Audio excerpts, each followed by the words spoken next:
I'm going to call this meeting to order. I call to order the workshop for the Bullhead City Elementary School Board on Wednesday, December 11, 2019 at 5:30 p.m. Secretary, please call roll. Diane Beardsley. Present. Jeannie Borland. Here. Brandy Dubois. Present. Doug Lutz. And Corey Burgess. Thank you. Okay, so workshop agenda, subject 1.1 personnel.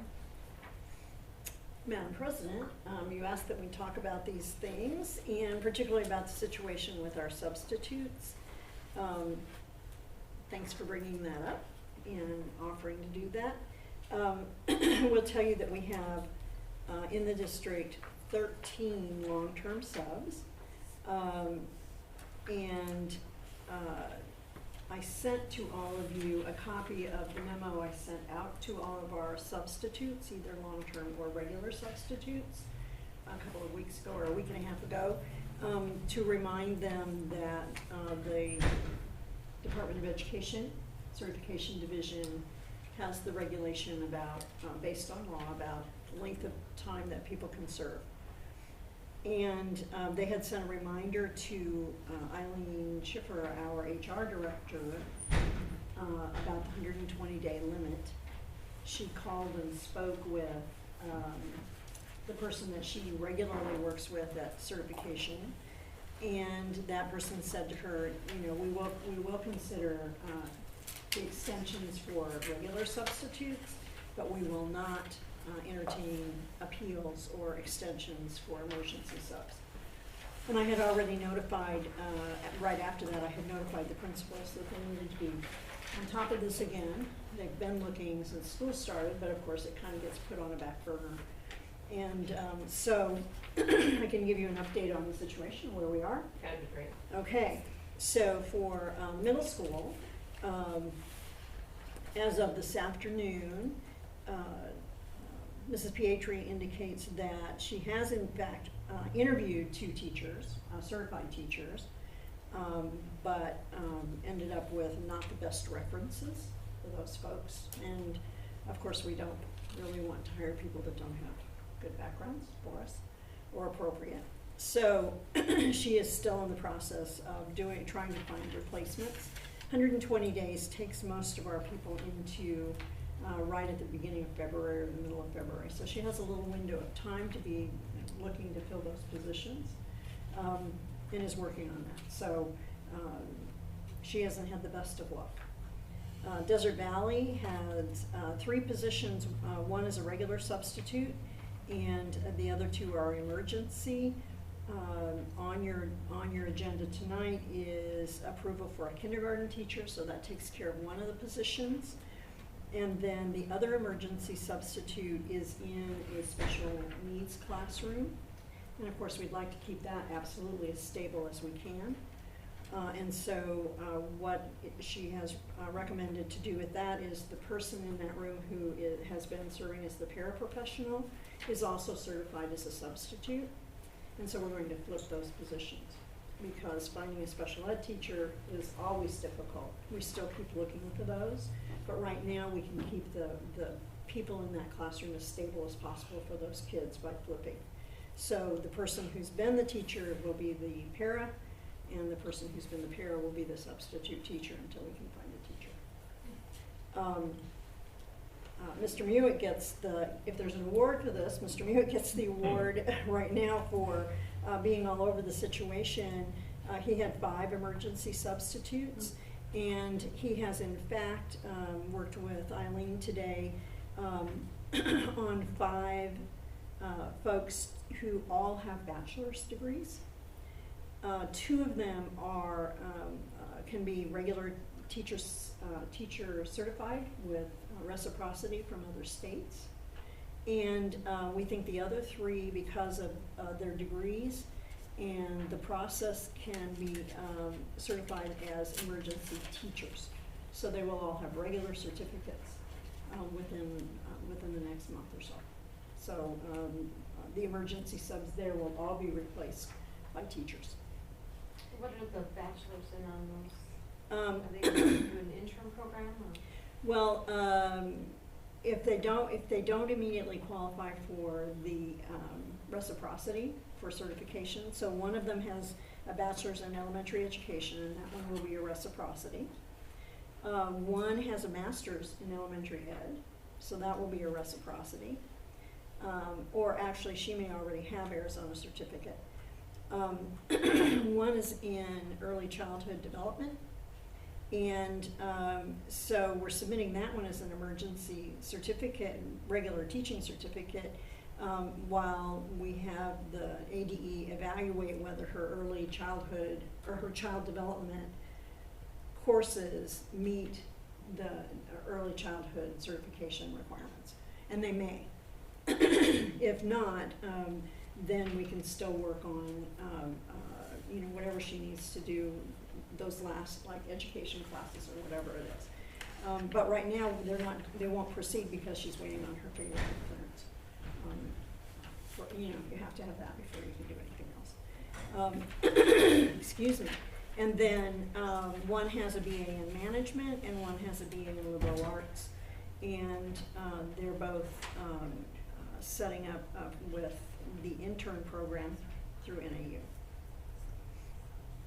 In which case, then they'll be on our regular salary schedule like the interns would currently have in other positions in the district.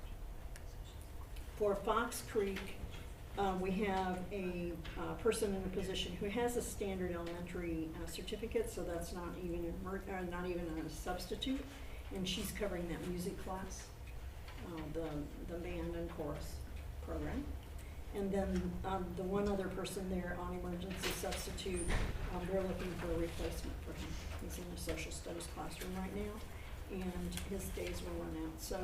So Dr. Bond has one position she's looking to fill. We have no substitutes, no long-term substitutes at Sunrise. So 13 folks, and we're going to have most of them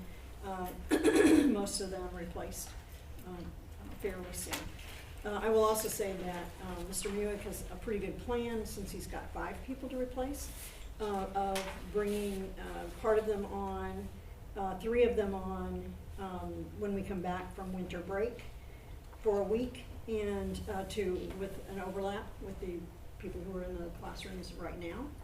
So there's a transition time, and then have the coach work with those 3 people for 2 weeks, and then bring the other 2 folks on for a transition with those teachers for a week, and then have the coach work with them for 2 weeks to help with the transition. So I think that's a good plan. So these students that are wanting to look into the intern program, have they have any classroom experience? I don't know, Mr. Muir, can you answer that relative to Christine? And I mean, they've been on our sub lists already. I don't know if they've actually subbed in any of our classrooms. Does not. I think the other one is Jane, and Jane does. I did One bring is it. not, one is. I did bring you the information, so you have it if you want it.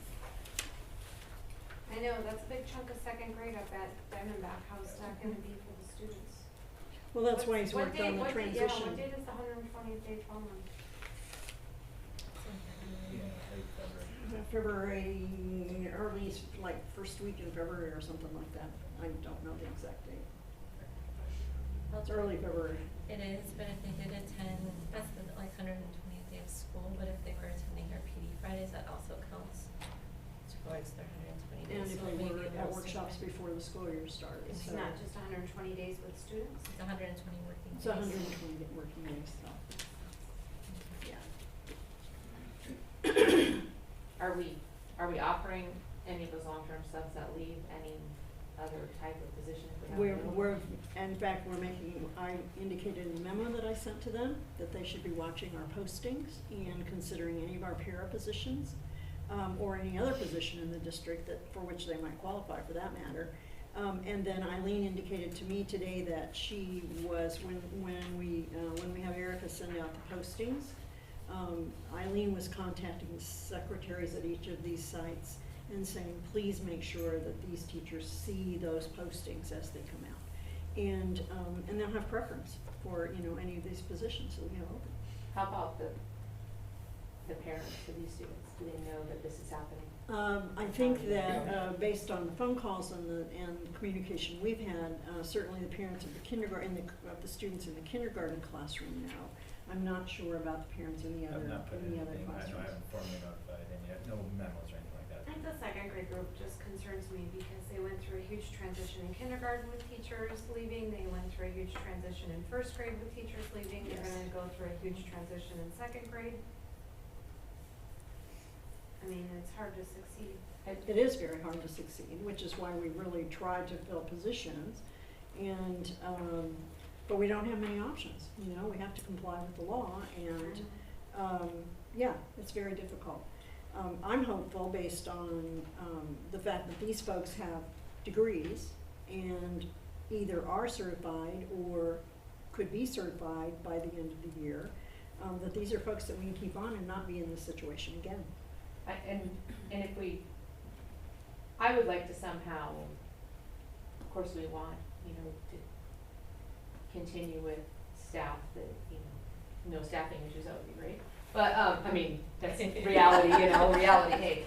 But I just, if we do end up hiring long-term subs next year, and we may need to, I just want it maybe that upfront, you know, that first, you know, initial, you're gonna be a long-term sub, say, hey, we're only gonna have you for this long. Cause I just kind of feel like maybe this is it's a shock to everybody, I mean, They're always informed of that. okay. They're It's on always their informed of that. application. And Mr. Muick particularly informed them of that because I was putting a lot of pressure on him in the summer about this very situation and saying, we need these folks to understand that there are limitations and the ADE fluctuates. I mean, there have been years when they have granted appeals for emergency subs to stay on.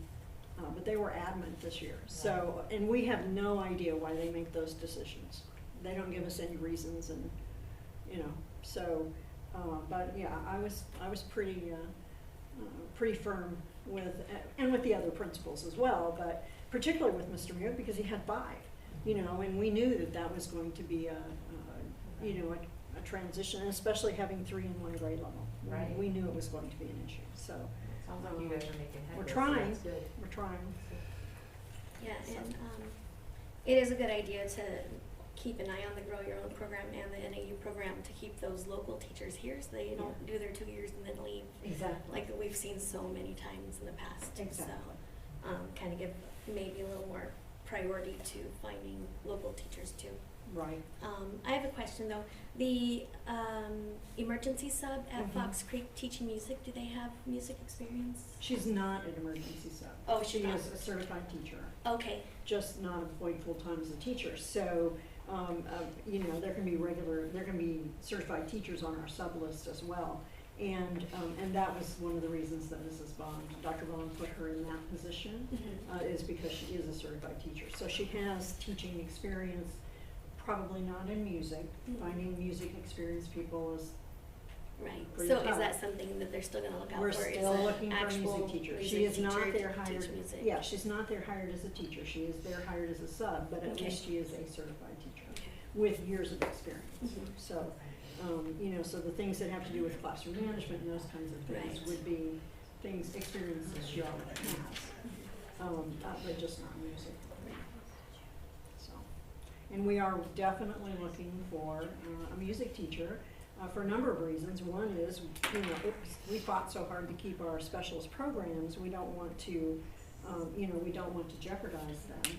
And we know that just like with some other things, that's a real important stepping stone for our kids going to the high school. So we want our kids to have, you know, we want them to have the experiences, background experiences Such good before. skills for them to It have. is. It's And, good skill sets. yeah, and going to high school and being in we have such a good fine arts program We in do. high school.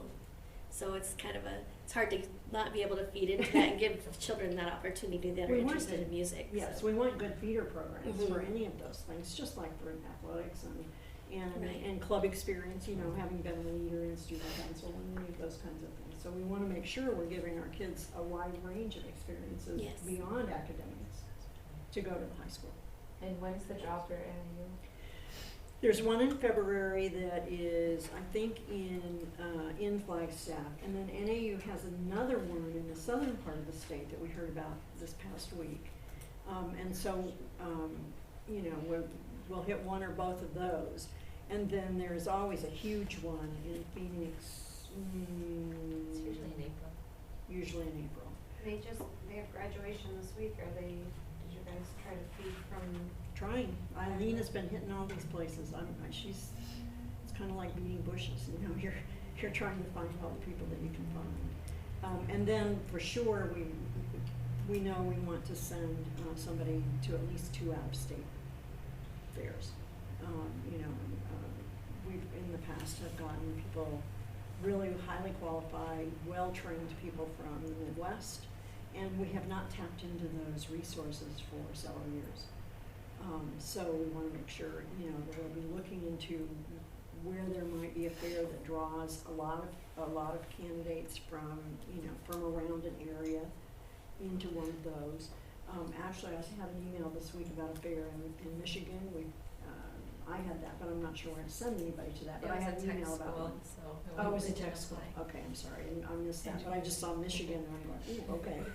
It's my hometown. It's my hometown. It's Your an hometown? engineering school. Okay. Biology, maybe. So, you know, we'll be looking at those closely and making sure that we send folks.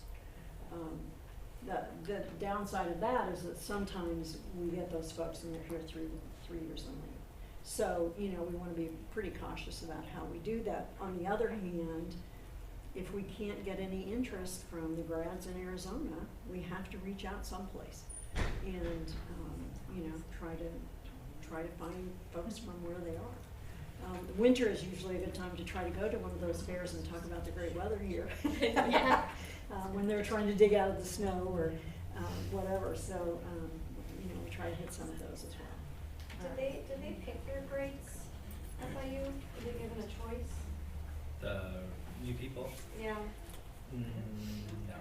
I asked them what their preference was. I said, you know, we have this up and we have to, what's your preference?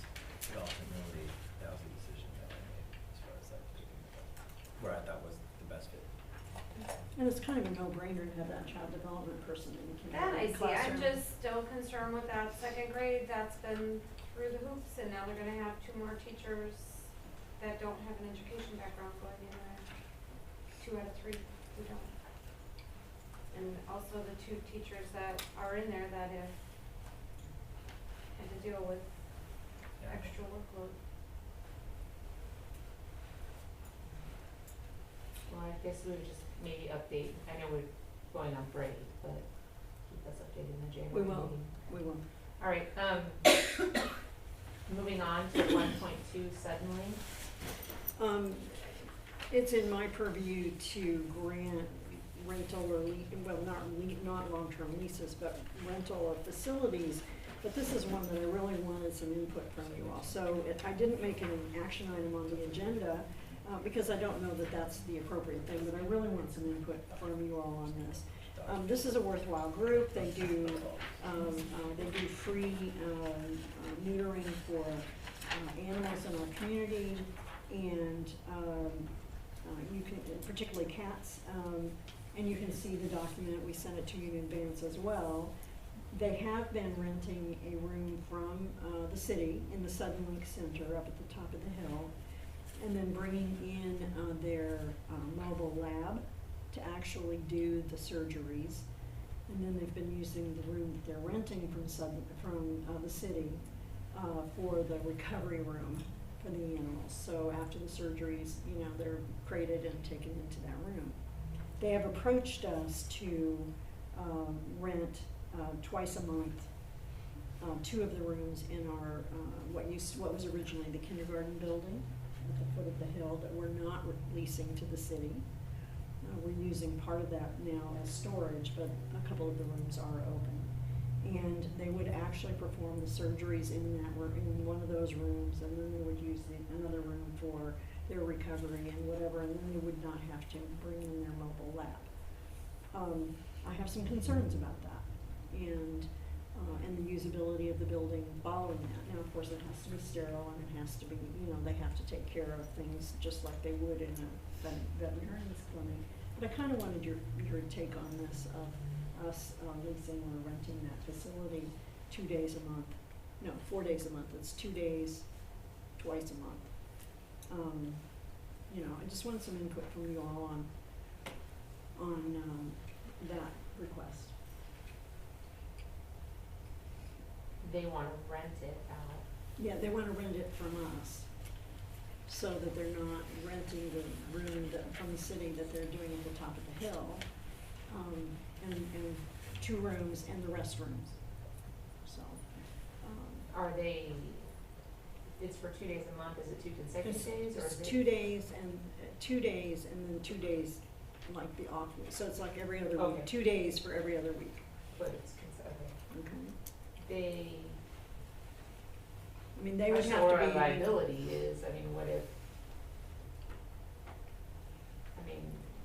Well, they would what if have to. something happened to the cat, and, the owner of the cat, I know it's building Well, they space, are, but I'm. it's not the usually, these technicality, are I don't know. usually cats that are feral cats, that they, Oh, it's okay. not always that, but it's primarily feral cats that are being trapped, neutered, and then released, back into the community. So what it's doing is it's preventing, multiplication of feral cats in the community. Good service, good service for our community, I get that. Teach first aid and CPR to the community, pet first aid and CPR. Yeah.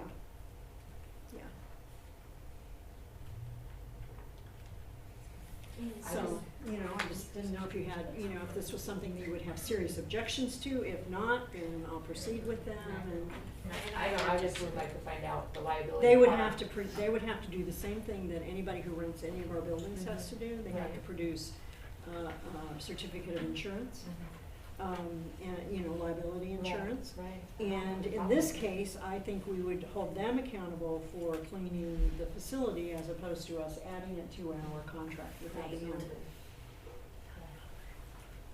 Utilities, the rent, I guess. We'd build that in, we'd build the utilities into them. So, I don't issues? either. Okay, that's easy. It just was, was something that I felt like I really needed some input from you all. Climb with 20 cats.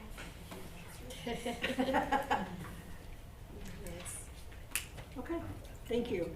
Thank you for the input. I appreciate it. And is it how long, are you gonna month to month, in case? I think we probably ought to set up a, maybe we could do a 6-month lease. Yeah, And it's then not see like how it a goes, 5 and then year we or something. could, no, we could set up a 6-month lease, see how it goes. And then if there's not a problem, then maybe we could issue them a 1-year lease, for them to do whatever. And I could do it that way. I think that might be a reasonable way to, Do you have to reach out to our I'll run it by our Yeah, attorney. I don't think there's a problem, I don't have a problem with it, I just want to. No, I don't think so, but I would run it by him to make sure we're, Good idea. that we're covered, or whatever. So, I appreciate your input on that. All right, thank you. I know, thank you. I'm sure they do that so that anybody who looks at it goes, aw. I do, I know. Thank you. Yeah, no problem. I remember the restrooms.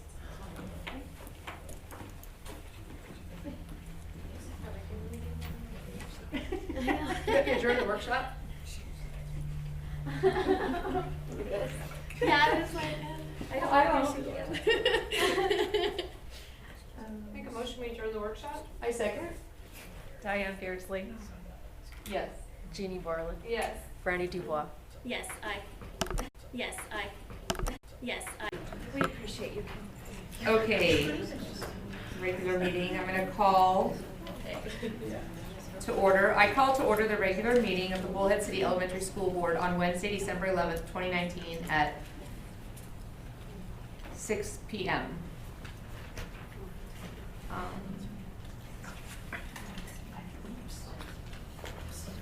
One second. Roll call. Diane Beardsley, Present. Jeannie Borland, Present. Franny Dubois, Present. Doug Lutz. Cory Burgess. Okay, citizens present, please print your name on the attendance sign in at the back of the room, and we thank you for attending tonight. We like to see all of you out there. 2.3, citizens present. Do you have any call to the public? We need to do the pledge first. Oh, I see. See it? Yeah. I'm just going here. Please join us for the pledge of allegiance. I pledge allegiance to the flag of the United States of America and to the republic for which it stands, one nation, under God, indivisible, with liberty and justice for all. Right, okay, never mind, I'm on this here. Call to the public, do we have anybody that would like to speak? Nope, okay, moving on. Adoption of the agenda. Make a motion, we adopt the agenda? A second? Diane Beardsley, Yes. Jeannie Borland, Yes. Brandy Dubois. Yes. Okay, so we're moving on to superintendent reports. Madam President, I sent you a number of things in the report. You have the building report, attendance, enrollment, financial. For those parts, if you have questions. Okay. For 2.7.5, I mentioned in my memo to you that members of our community, 2 pastors in our community, offered to provide for all of our classrooms in accordance with one of our policies about American traditions and whatever, this poster. And so they will in fact provide this poster for all of the classrooms in our district.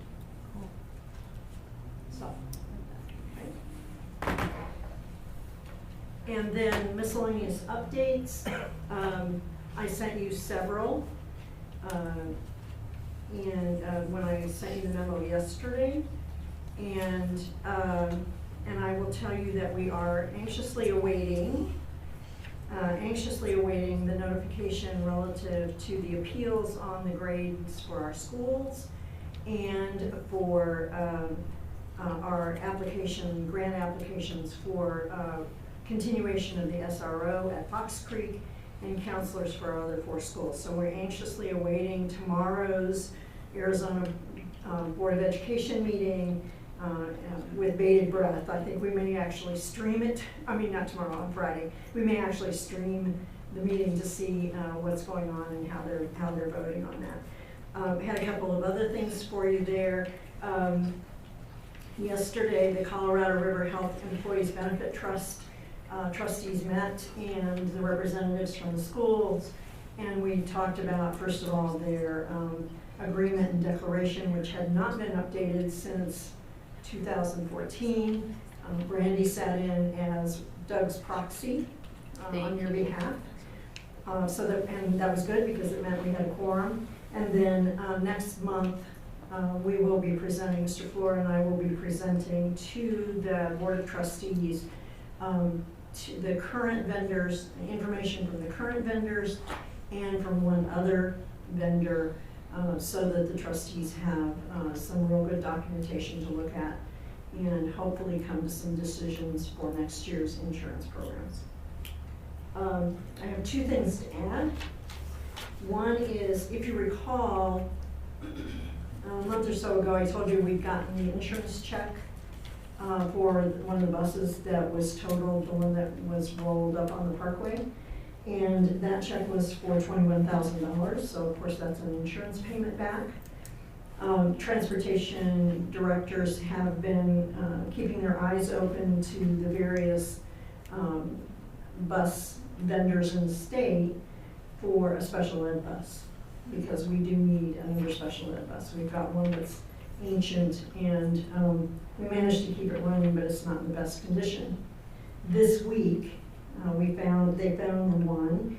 It's actually a larger special ed bus. We had thought maybe we'd be looking for a small one, but it's actually a fairly large one, and we could purchase it for the $21,000.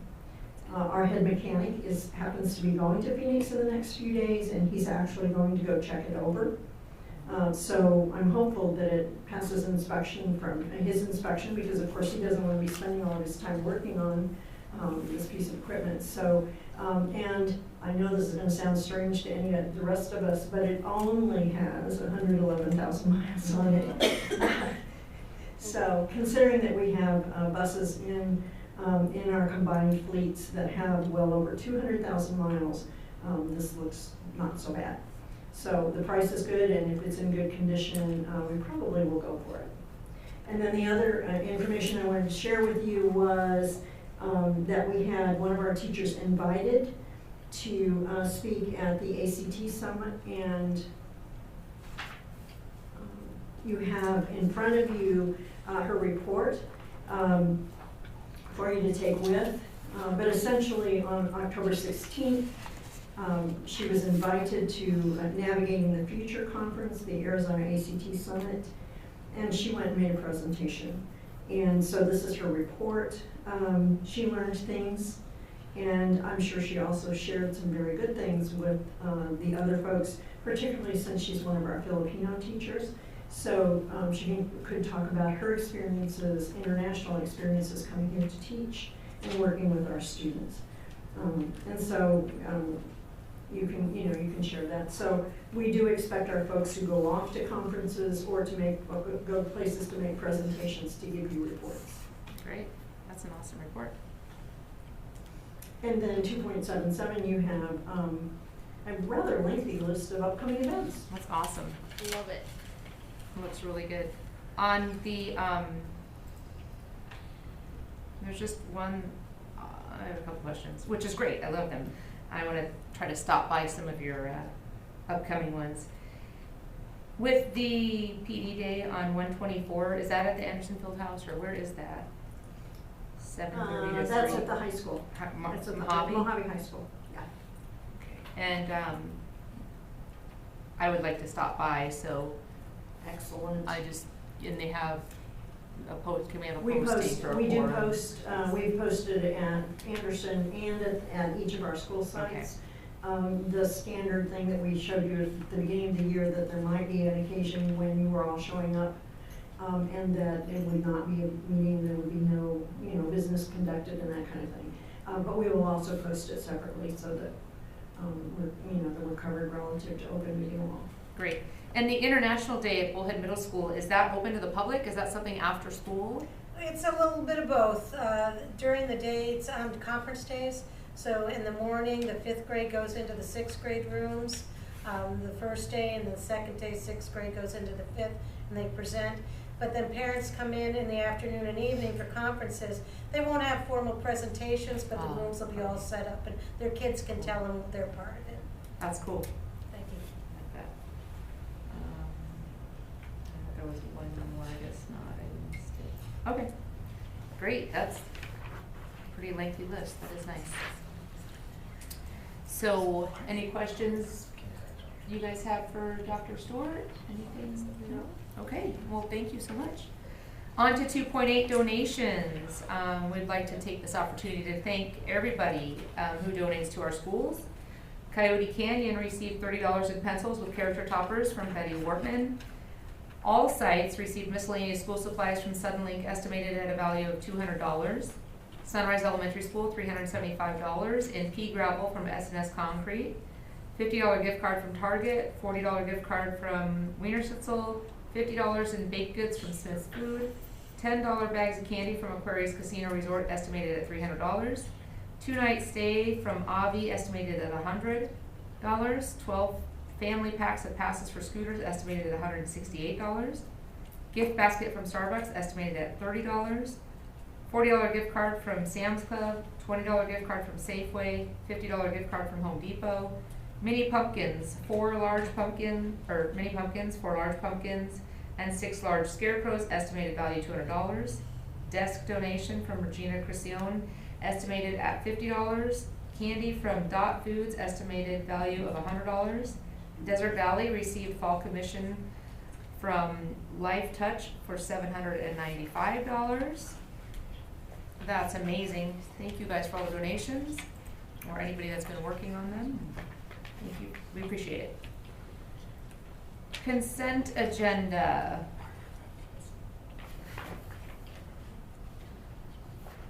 It's way down at the bottom. Other page. Oh, sorry, we have a new Looks like a format. footnote. I didn't see it either. 2.9, thank you. Board member updates. Well, I was happy to see that Desert Valley won an award for the Boombox Parade for most energetic. Their band and cheer worked really hard, and the teachers spent a lot of hours with them, so that was well deserved. And I saw the kids beforehand; they were so excited and pumped up. So, and it was nice to see that a lot of the other schools, like a lot of youth groups, had awards as well. So that was nice to see. It was also nice to see that Dr. Stewart and Mr. Superintendent Flora were there as well as Yeah. judges. The That was judges. really cool. And when we finished the judging, we realized that 7 of the 9 awards went to youth. So we were pretty excited about that it wasn't, that there were that many kid entries that won things. And it certainly wasn't planned, but it was great fun. It was a really great parade this year. It always is, but it was I missed it. really nice. All right, now we are on to the consent agenda. Can I get a motion to adopt it?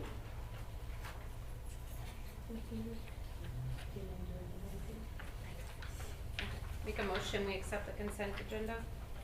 A second. Diane Beardsley, Yes. Jeannie Borland, Yes. Brandy Dubois. Yes.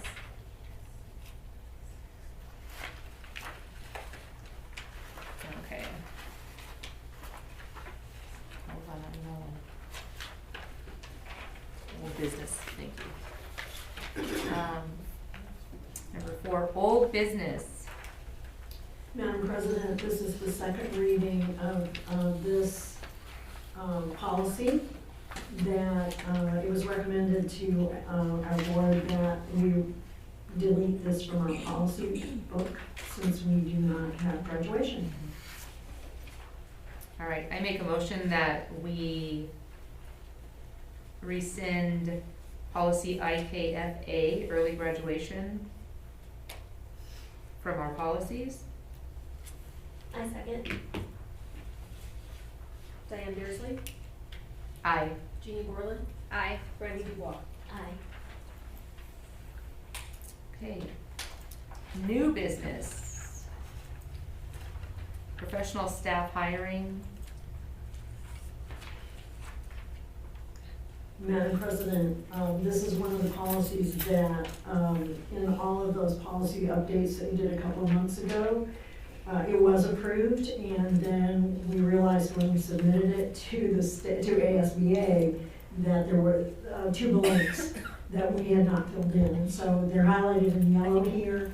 It's in the sentence that a professional candidate's acceptance of a contract offer must be indicated within 15, and then the number 15 in parentheses, days from the date of the written contract or the offer is revoked. So it's just a matter of filling in those blanks so that we can actually officially submit this to ASBA.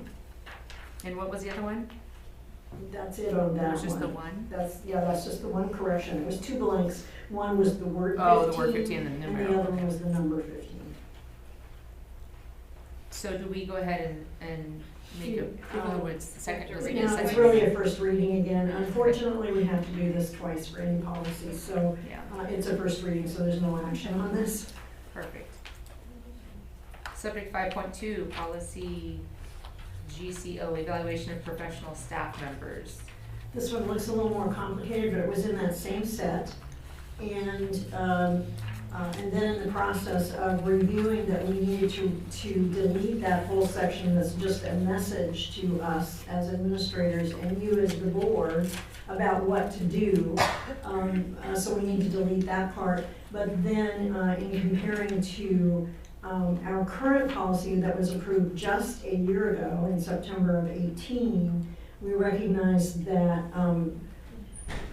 A up here was not complete and in fact needed to change based on the changes that were made by the committee last year, and that B had not been entered at all.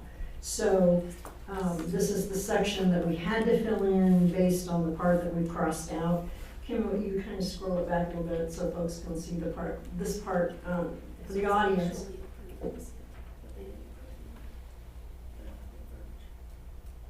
But it was originally approved last year, just, I understand, but the first part was last year. Yeah. So the part that's crossed off were just the instructions that were given to us. And as we were going through, we didn't realize that that's all they were just instructions. So of course, we don't want to leave the instructions in policy.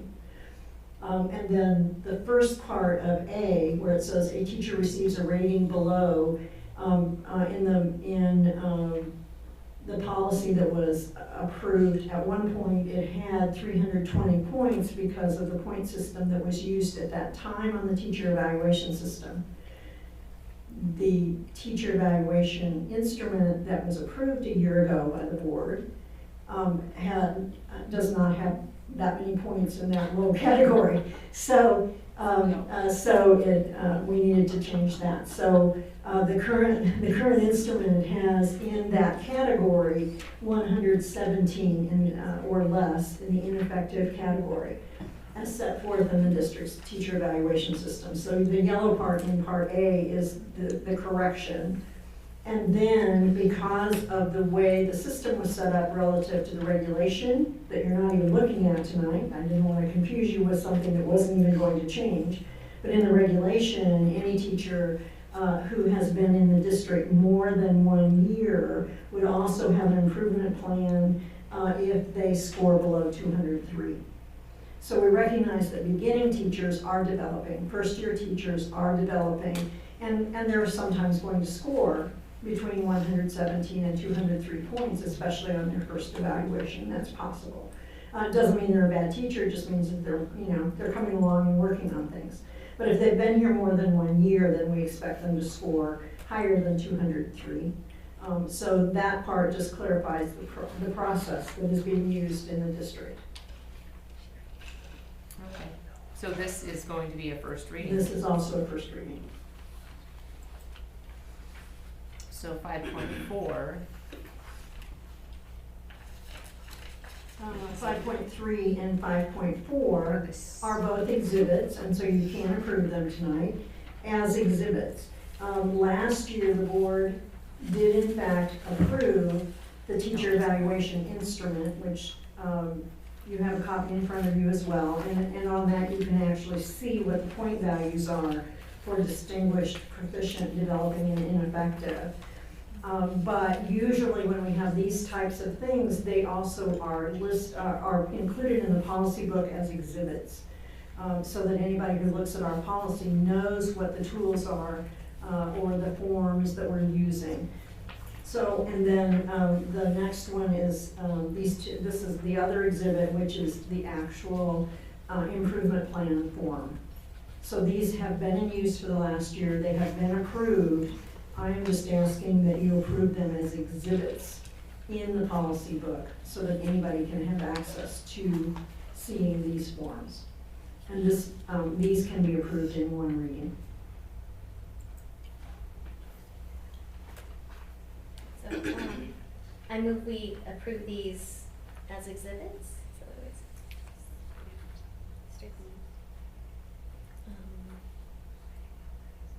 5.3, or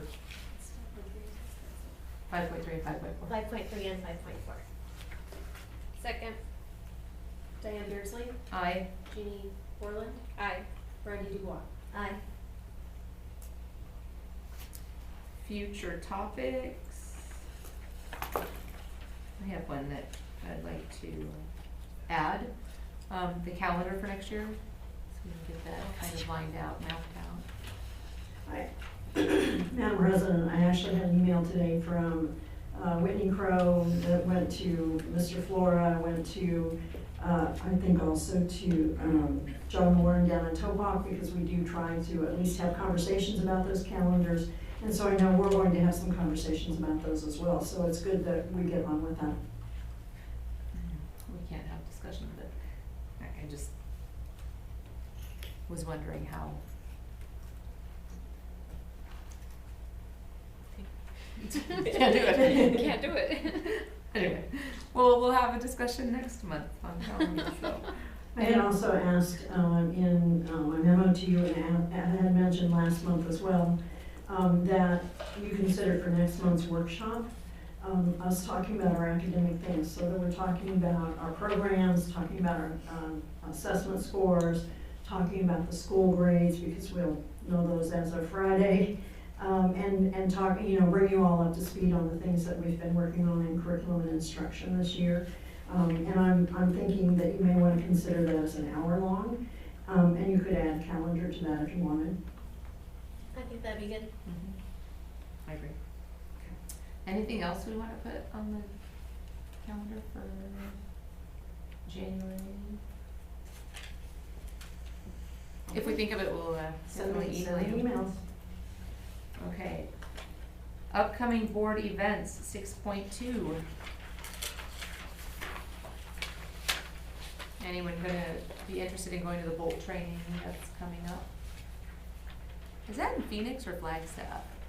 Flagstaff. Flagstaff. Well, there's One in Tucson, and there's one in Phoenix, and there's one in Flagstaff, so you've got 3 dates there to choose from if you're interested in going. Okay, so if you guys are interested, just let Kim know, Dr. Stewart, so that you can get accommodations made. All right, 6.3, date and time, location of future meeting, January 16th. Can we do 5:30 for the workshop? If you'd like, sure. Or, And then meeting starts at 6:30. yeah, I know it's, does that work for you guys? I'm open.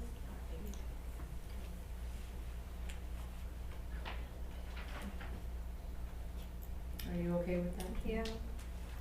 Okay, so the next meeting, you what?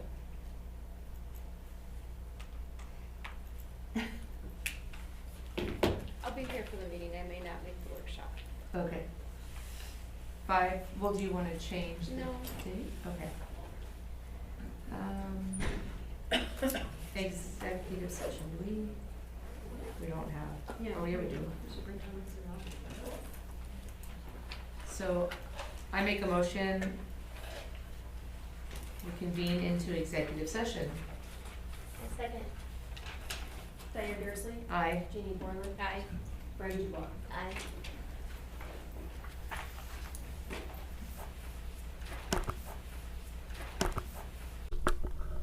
I make a motion, we adjourn our meeting. Second? You have to reconvene Oh. first. We are reconvening into our regular meeting session. Can I get a motion to adjourn the meeting? Make a motion, we adjourn? I second. All in favor? Diane Beardsley? Jeannie Borland? Brandy Dubois.